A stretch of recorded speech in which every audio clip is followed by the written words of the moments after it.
Welcome back to another technical deep dive here in the debug zone.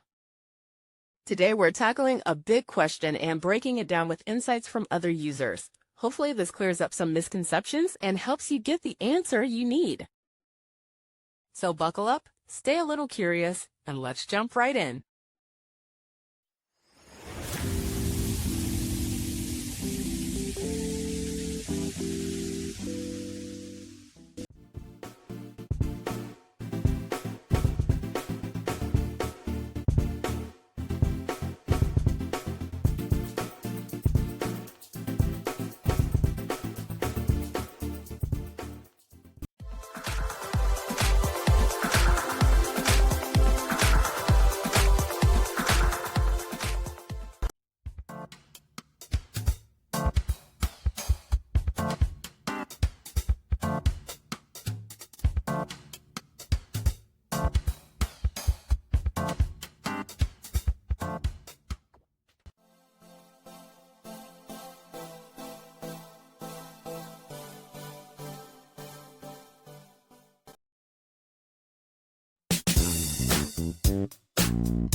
And that's a wrap.